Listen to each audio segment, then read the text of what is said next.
You're listening to the DCAU Review, hosted by Cal and Liam. Streaming on iTunes and at facebook.com/DCAU Review. Now, here's today's episode. Welcome, everybody, to the DCAU Review.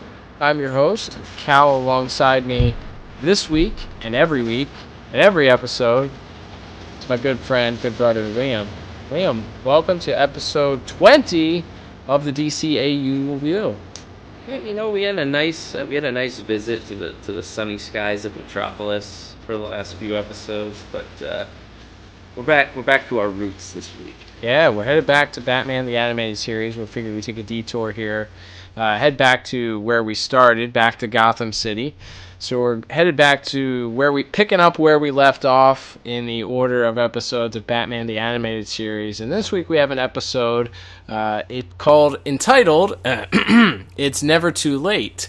We talked about it before we watched the episode. I didn't have too many memories of this episode specifically. I remembered the character of the father with a wooden leg, the priest with a wooden leg. Yeah. And that was about my recollection of this episode total. But we talked about it going in, what we thought our impressions were going to be for this episode. Yours, you thought it was going to be okay. Thought maybe the subject matter, because it does deal with mob bosses. There's no main villain. There's no cartoon character villain in this. No famous Batman rogue in this episode here. It's a couple of mob bosses warring over drugs and drug dealings and territory in Gotham City, and delves into drug addiction and how it can happen to everybody. It's not just a poor person problem or an uninfluential people problem. This kind of stuff can affect anybody's lives. So it's definitely a harsher subject matter than, say, something where, a laughing gas-infused garbage scow. And let us remind you that this was marketed towards children. This episode did premiere in 1992, marketed towards a children's cartoon. So yeah, but I guess, and we can kind of jump right into plot here. I do think there's a lesson here, and it's the title of the episode. So even if you are a bit of a younger viewer seeing this, and there isn't a ton of Batman, there's not a ton of action. There's an explosion, and Batman punches some kind of random thugs, but the very basic lesson is that no matter kind of what you've done in your life. And it is established that this guy Stromwell has done some real bad stuff in his life. He's the king. He's kind of maybe they just wanted to change the names or they couldn't use it for some reason. He's the Falcone, if you've seen the Christopher Nolan movies or you've read Batman Year One. Watch the Gotham TV series. Correct. So it's the mob boss archetype. It's Stromwell and Thorne, who we saw back in Two-Face. Sort of these established the older mob boss in Stromwell, who's sort of losing his grip as the younger crew comes in and starts to kind of take over his territory. And then intercutting that with drugs, and it turns out that by the end of the episode we find out that Stromwell's little brother, who had saved him from being hit by a train when they were little and lost his own leg in the process, had become a reverend, and Batman goes to this reverend for help because Batman realizes he's not going to be able to get through to Stromwell, and so he relies on Stromwell's own brother to get him there. Yeah, so I went 10 out of 10 on this. It's really strong, and it does deal with that real world stuff, and I know we've talked about before how that can be dangerous, but because I thought there was a good reason to bring it up in the context of the episode, and it does give you some sort of lesson. It's not really a happy ending, but there's a message there. I think that no matter what age you are, you can grab onto that. You can always turn around. You can always change who you are, and that's again maybe not something you get out of your average kids cartoon of the '90s, as you mentioned, but there's something, I think, really beautiful there, and something that it speaks to the core of who Batman is as a character. That, yes, he's this angry, vengeful guy, but he's also, he doesn't want Gotham to stay a cesspool. Mm-hmm. Even if it would put him out of a job, so to speak, he he would rather see people change their ways and not be killers and murderers and drug dealers anymore. And he gives this guy Stromwell every chance to change his ways, even though maybe he doesn't deserve it. Yeah, and you brought it up before we went on the air, but it's interesting that clearly this is one of those subjects, real world subjects, like you mentioned, that happens in our lives and is certainly in the real world. And it's Batman. It's bigger than Batman. Like, even if Batman was real, you're still gonna have the problem. Batman's not gonna be able to stop every single drug dealer from selling drugs on the corner. He's not gonna be able to go up and stop the criminal mob bosses. And even if you cut off the head, so to speak, even if he chose at this point to get to deal with Stromwell and put him in prison or take him out or however he would deal with him, that doesn't mean that people below him wouldn't ascend and pick up right where he left off. So he goes to the source of this problem right now and really just shows him the ramifications of the decisions that he's made. This empire that he's built, that Stromwell's brother later refers to, this crumbling empire, and look at what it's gotten him. The fact that he's been peddling drugs and is the king of Gotham, as he wanted to be when he was growing up, has gotten him nothing. He's miserable. His son is sick and could be dying. He's divorced from his wife. He almost was killed. Batman had to save him from being killed from another mob boss.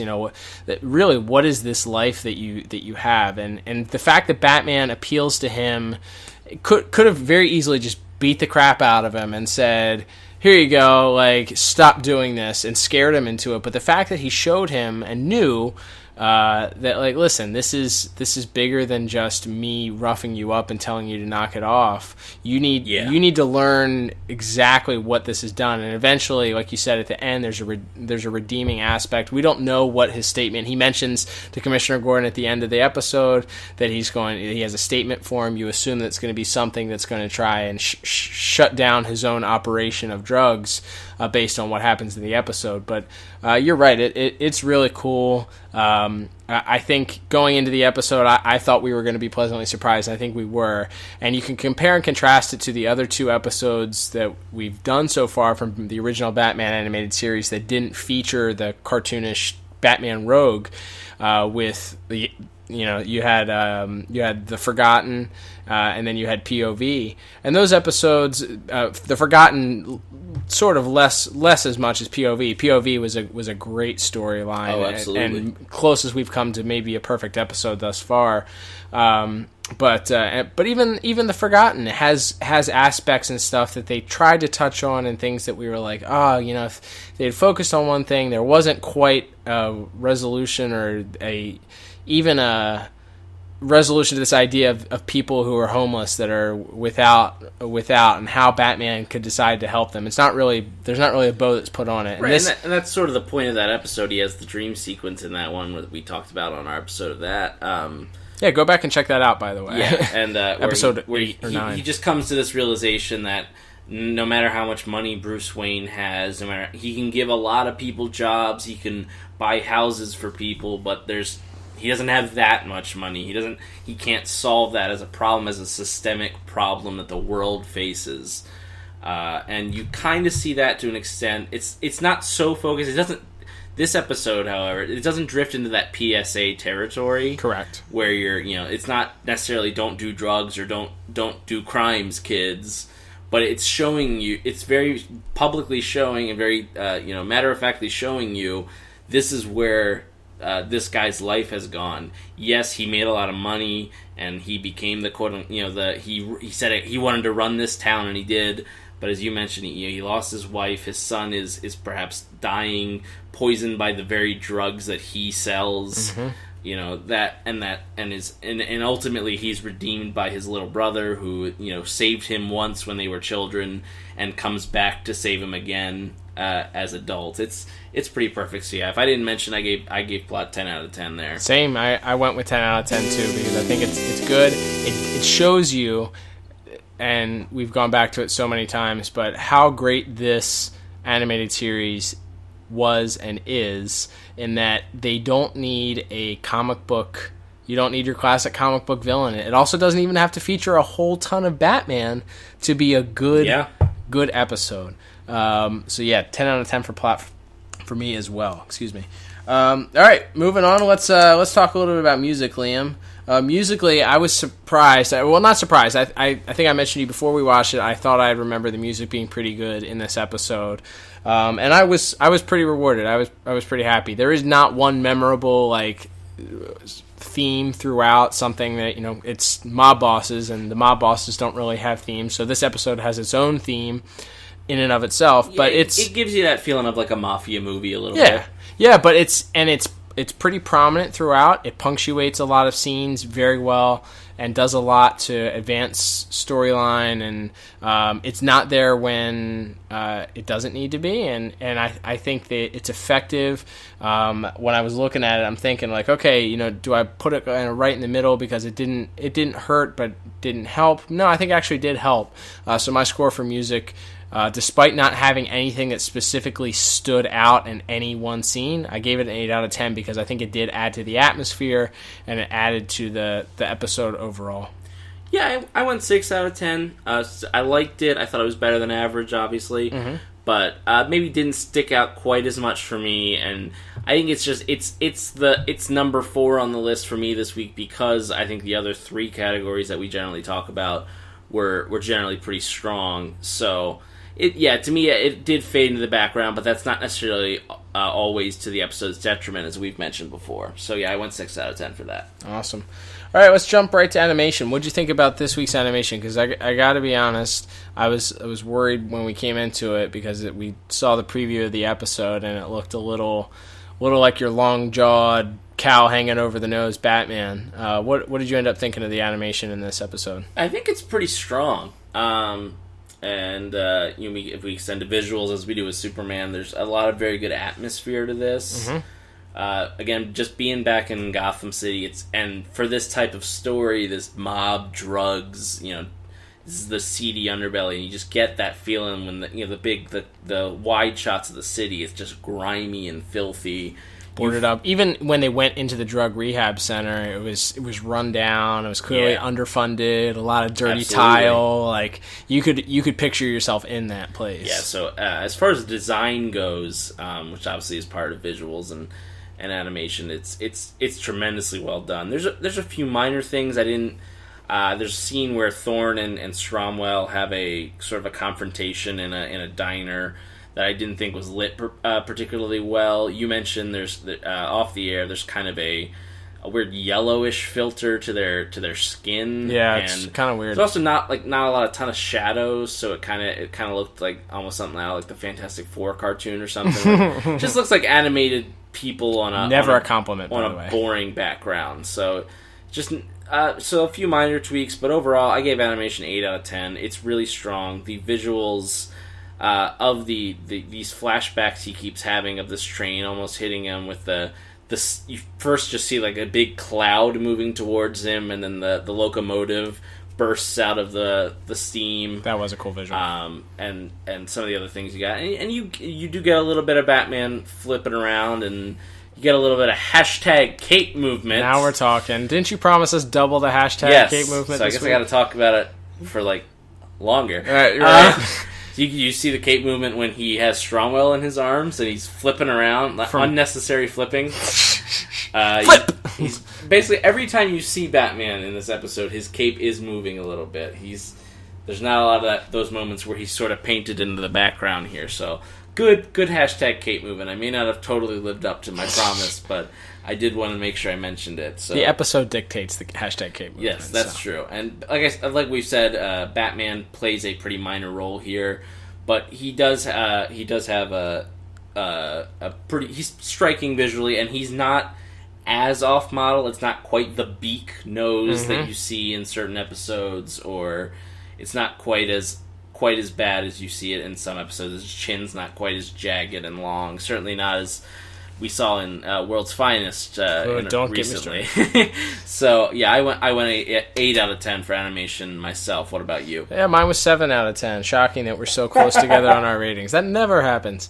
7 out of 10 for me. I think that it was good. I think that there was nothing particularly. Again, you look at the darkness in Gotham City, and now that we've done 10 episodes of Superman where there's so much daylight and there's so much happening during the day, you recognize that these episodes do have an advantage of being able to hide stuff with the darkness, and they take advantage of it. So things look a little bit better. Like you said, that one scene where there's that weird yellow tint to it, I was curious. We were talking about when they release these in HD, if that's something that would be fixed or if it was intentional, like they were trying to give the bar, took place in a restaurant or a bar, so it's weird, was that designed to make it look like a seedy restaurant? I don't know, but it did look a little off at times.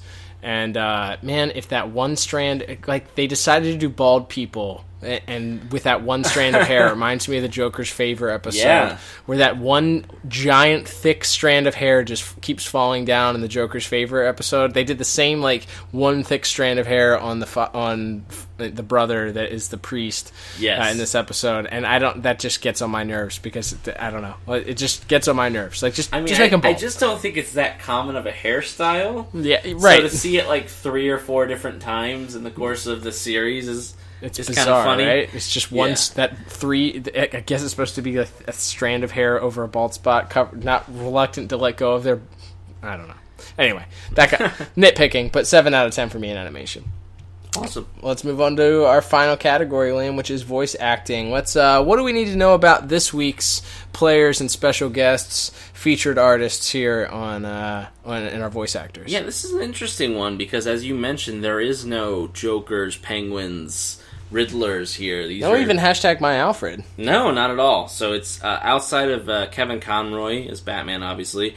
And, a little bit of Bob Hastings. A little bit of Bob Hastings, and a little bit of Bobby Costanza as Bullock. But for the most part, and obviously John Vernon as Rupert Thorne has been around. He's great. He's excellent. He's very, very good. And that's one that I remember not really... Maybe it just didn't stand out when I was when I watched these shows for fun. Because there's Mark Hamill's and the John Glovers and all these incredible voice actors, but he's very, very good, especially in that role as the slimy mob boss who is just untouchable to this, to Batman. He has an arrogance about him that is so good, and we talked a little bit about it in the Two-Face episode, probably not as much as we could have, but he's so great in that episode and the way that he comes across and his arrogance and his suaveness, and it's almost It's in the vein of Clancy Brown in that he's confident, but it's his own unique style of doing it as this mob boss character. So I agree with you on that. Absolutely. We also had Eugene Roche playing Stromwell, just a kind of a character actor, was in plenty of shows. Didn't do a ton of voice acting, though. So, but he obviously comes back later in a flashback in Robin's Reckoning. We learn later that he has kind of a familial connection to Tony Zuko later on. His nephew, Tony Zuko. So that's kind of a cool little bit that they would, quite a ways down the road as far as episode order goes. They could have just been another random mob boss, could have been Zuko's uncle, but to kind of bring that back for a little bit extra continuity, I think was a really nice choice. So that's really cool. Kind of something to look forward to going forward. And then we had Paul Dooley as Father Michael, who has done a ton of voice acting roles. He's was in the Cars movies that Pixar does, and has done a ton of other voice acting roles. So he's also very good, I thought. He doesn't have a big part to play, but there's a scene where Batman goes to basically recruit him and tell him that Stromwell's going to need you tonight, and they don't at that point reveal that they're brothers. Right. That doesn't come till almost the end of the episode, which is a cool subplot that you don't realize. You realize at a certain point that they were the two children in front of the train, but you don't realize that they were brothers until he literally says it, and you learn that this brother lost his leg saving Stromwell, and then their lives obviously took these insanely different paths, and so overall, really a pretty pretty good voice acting. It's strange. We talked about this a little off the air, but like, there's not one. I think outside of maybe Thorne, there's not one that's like really, really good, but everybody is good. Right, solid. So like, and again, because of the subject matter, the plot drove this more than the voice acting, the music, the atmosphere overall. So voice acting, which is rare. It's rare that voice acting is kind of almost in the background. You're right. You're absolutely right. Like music, you've heard, if you've listened to our show at all, thank you, first of all. And second of all, you've probably heard us, there's been quite a few episodes that we've hit, especially of Superman, where the music just completely falls away. But it's pretty rare that voice acting is kind of an also ran in our discussions here. But yeah, I went 6 out of 10 for voice acting. Good, definitely above average, but I didn't think there was like that show-stopping performance. Right. No, I agree with you. Shocking. We need an agreeing sound effect. That's next on the list. Right. Agree. Ding. That would be 3/4 of the show, though. If that was, we would just not have any sort of show at all if that was the thing. I am with you. I think Stromwell is. He was good. He was fine. He plays that aging crusty mob boss pretty well. But he carries the majority of this episode. Kevin Conroy actually is really good. The scene where he takes Stromwell to the drug rehabilitation center is really good. Those two interactions together are really, really strong. And Kevin Conroy does a great job of. We talk about the difference between his Batman and his Bruce Wayne voice, but he almost has multiple Batman voices that he does too. He has an intimidating Batman voice, and then he has the Batman voice here. He almost is just appealing to him, the human side of Stromwell, as we talked about in this, knowing that he's not going to beat him. There's some initial like roughing up maybe that he does. Yeah. When he forces him, and certainly some coercion to going into the drug rehabilitation center to begin with, but he does eventually just appeal to his humanity almost, and it's really cool to see that even the different within the Batman voice itself, that he's able to express emotion through that and different emotions and make Batman such a dynamic character. So I gave voice acting 7 out of 10. Same reason that you ended up saying. It's just kind of it does take a back seat a little bit to what we typically think of when it comes to these, that the voice acting is relied upon so heavily, and I don't think it was needed this episode. Yeah, I mean, again, it's certainly not bad. But it is probably it's just a rarity where you can get by with just like pretty good. There wasn't a big dramatic monologue from anybody. There wasn't really nobody except for maybe Stromwell has more. Everybody's dialogue is kept pretty short, and so it's definitely different. It's a very, if we could sum it up, maybe it's very unique in this world. We talked about that with POV. Talked about that with the late Mr. Kent. There's certain episodes of these shows that maybe you don't remember as well. Maybe they didn't get played as often when you were watching them on TV when you were a kid. Or you're just too young to appreciate. Absolutely. So adding in, this is I think an example of watching something with 2018 eyes that makes it even better, which is always really pleasant to watch. Obviously, as we're watching these, we want to be enjoying them. There might be a few that we pick just because we want to hate on them. Sure. Is it weird to you to think that so many of the episodes that we've watched this time around that we've enjoyed so much, whether it's because we were surprised by it or whether or not, that it was ones that don't feature main supervillains? That's crossed my mind, and it's something I can always imagine as a kid, maybe just my eyes kind of glazing over when I notice there's no Joker or Penguin or Riddler or Catwoman or whoever in this episode. When you think about it, though, when things are grounded in reality, it can kind of go two different ways. You have the way of the underdwellers, which is dollar in the underdwellers jar. That's right.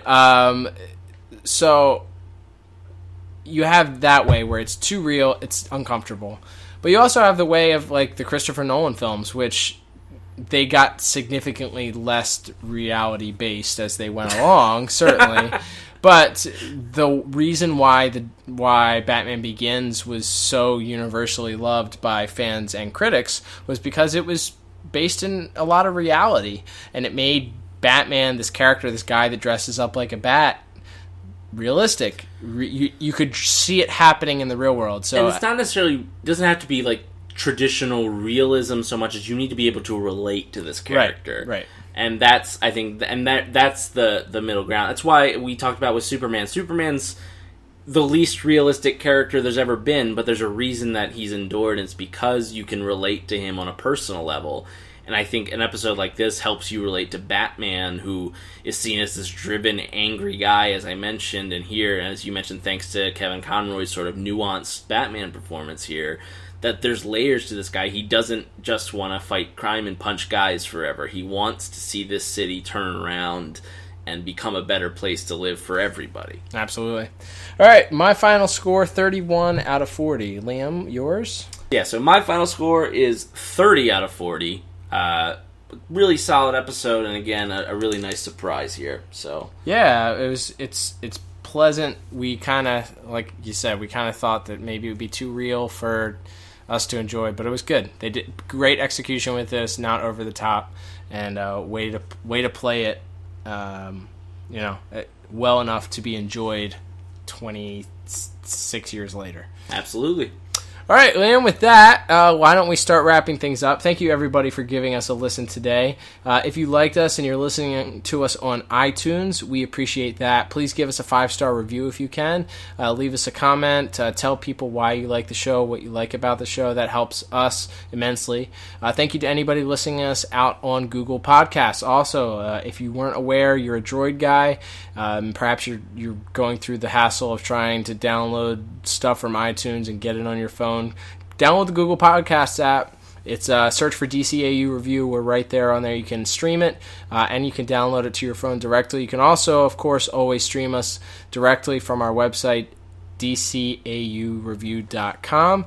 Liam, let the good people at home know how they can talk to us if they want to give us some feedback. Well, you can always find us at DCAU Review on Twitter. Love talking to people there. Now that we're back into Batman, we're always thinking about what's next. We're going to be back in Gotham for a while, but would love to know where you think we should go next. Should we jump into Justice League? Should we maybe watch another movie? All that kind of stuff. And always love to hear feedback on what we thought. I've had conversations with people that said, "Man, you're dead wrong about this episode." There are people that like the Underdwellers. I know that's shocking. Dollar the Underdwellers, Charlie. That's right. I'm sorry. But we need a sound effect for that, too. But yes, always good to find us on Twitter at DCAU Review. We don't use our Facebook, but we have a Facebook. It's facebook.com/DCAU Review. And we don't use it. Why, Liam? Because Facebook makes you pay. And let me just say, they made one movie about Mark Zuckerberg, and he was the bad guy in it. Oh, my goodness. What are the chances? Yet people continue to give him money? I don't know. Yeah. No, apparently they do. But we won't. We do not give Mark Zuckerberg money. We refuse. And that's why we don't use our Facebook page very much. That's right. You're welcome to. If that's how you interact, please. We'd love to interact on there too. But more than likely, it is the worst way to try to get hold of us. And good luck finding us. But yeah. So I'm Cal. And I'm Liam. And we will talk to you on next week's episode.